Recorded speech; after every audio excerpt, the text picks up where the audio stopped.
할렐루야, 좋은 아침입니다. 오늘은 10월 20일 목요일입니다. 오늘도 하나님의 은혜와 평강이 성도님들과 함께 하시길 간절히 소망합니다.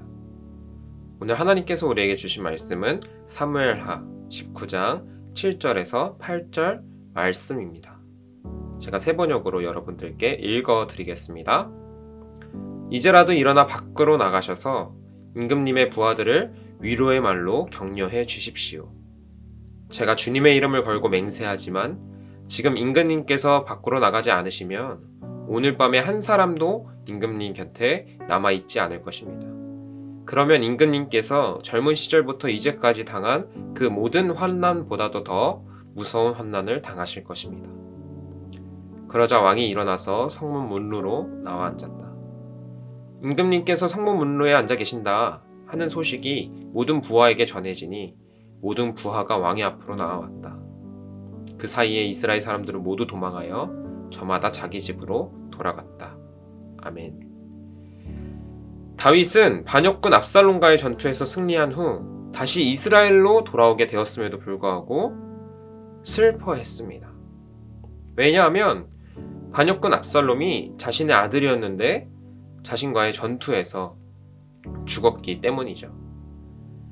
아들이 죽었다는 소식을 들었을 때 다윗은 슬픔을 감출 수가 없었습니다. 오늘 말씀은 그런 슬퍼하고 있는 다윗에게 다윗의 장군인 요압이 계속 슬픔에 잠겨 있는 것은 좋지 않다고 강하게 이야기하고 있는 장면입니다. 실제로 다윗의 이러한 모습 때문에 다윗의 병사들은 승리하여서 돌아왔음에도 불구하고 패장병처럼 숨어서 들어왔다고 3절에 나와 있습니다. 요압 장군은 이 모습이 매우 가당치 않다고 생각을 해서 다윗 왕에게 굉장히 나무랍니다. 어떻게 보면 이 요압 장군의 말은 아무리 그래도 자신의 왕에게 굉장히 강하게 이야기하고 있는 것은 아닌가 라는 의문을 품게 하기도 합니다. 그러나 또 그래도 이것은 다윗이 잘못했지. 요압의 말처럼 전쟁에서 승리하였는데도 왕이 자신의 백성들을 별 보지 않고 슬퍼하고 있는 것은 옳지 않아 라고 생각을 들게 하기도 합니다. 어찌되었건 다윗은 자신의 부하의 그 말을 듣고 성문 문루에 나와서 앉았습니다. 백성들은 왕이 슬퍼한다는 소식을 듣고 같이 슬퍼했다가 왕이 성문 문루에 나와 있다는 것을 듣고는 곧바로 왕을 보기 위해 모두 왕의 앞으로 나옵니다. 저는 오늘 말씀 속에 다윗의 모습을 보며 타인의 말을 귀담아 듣는 다윗의 태도를 묵상하게 되었습니다. 물론 전체적인 대의를 보면 요압 장군의 말은 다윗에게 옳은 말이었습니다. 그러나 구체적으로 들어가 보면 요압은 신하였고 다윗은 왕이었습니다. 그 말을 들은 다윗은 요압에게 충분히 뭐라 해도 되는 상황이었죠.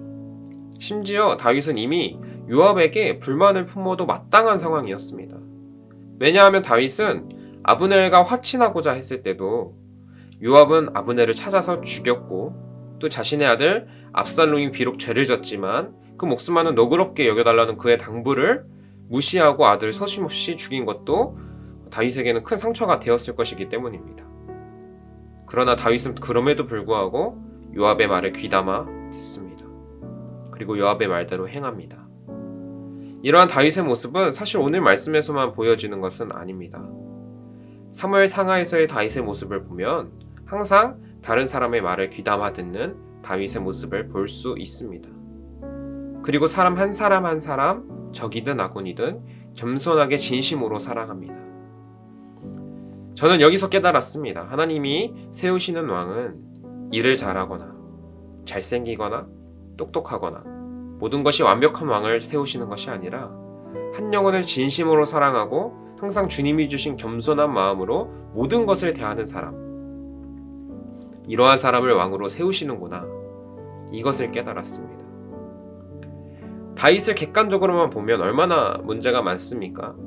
자신과 적이었던 사람을 품어주는 것은 태반이었고 밧세바라고 하는 여인을 취하고 싶어서 말도 안 되는 죄를 저질렀습니다.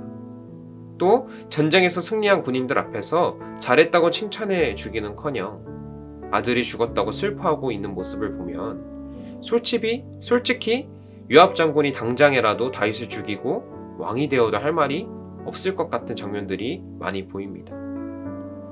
심지어 말씀을 읽다 보면 조마조마합니다. 저러다 요압이 마음이 변해서 다윗에게 반역을 저지르지는 않을까? 조마조마해요. 그러나 하나님께서는 그 다윗을 끝까지 포기하지 않으셨습니다. 바로 다윗이 하나님을 사랑하는 마음과 사람을 사랑하는 마음을 하나님께서는 아셨기 때문에 끝까지 다윗을 포기하지 않으시고 다윗을 지켜주신 것입니다. 사랑하는 성도 여러분, 이 아침 우리도 다윗과 같이 겸손해지는 저와 여러분들이 되었으면 좋겠습니다. 다윗의 그 겸손한 태도는 하나님을 사랑했기 때문에 나왔고, 또 모든 사람을 하나님의 마음으로 사랑하려는 그 마음으로부터 비롯되었습니다. 우리들도 이러한 다윗의 겸손한 태도에 본받아 한 사람 한 사람 바라볼 때에 하나님의 마음으로 바라볼 수 있게 되기를 간절히 소망합니다. 그렇게 될 때에 하나님께서 우리의 마음을, 우리의 그 겸손한 마음을 보시고 끝까지 포기하지 않으실 줄 믿습니다. 그 하나님만을 붙잡으며 이 아침 겸손한 마음으로 모든 사람을 하나님의 마음으로 품게 되길 간절히 소망합니다. 아멘. 주기도문으로 아침 묵상을 마치도록 하겠습니다. 하늘에 계신 우리 아버지여, 이름이 거룩히 여김을 받으시오며 나라가 임하시오며 뜻이 하늘에서 이루어진 것 같이 땅에서도 이루어지이다. 오늘 우리에게 일용할 양식을 주시옵고 우리가 우리에게 죄 지은 자를 사하여 준 것 같이 우리 죄를 사하여 주시옵고 우리를 시험에 들게 하지 마시옵고 다만 악에서 구하시옵소서. 나라와 권세와 영광이 아버지께 영원히 있사옵나이다. 아멘.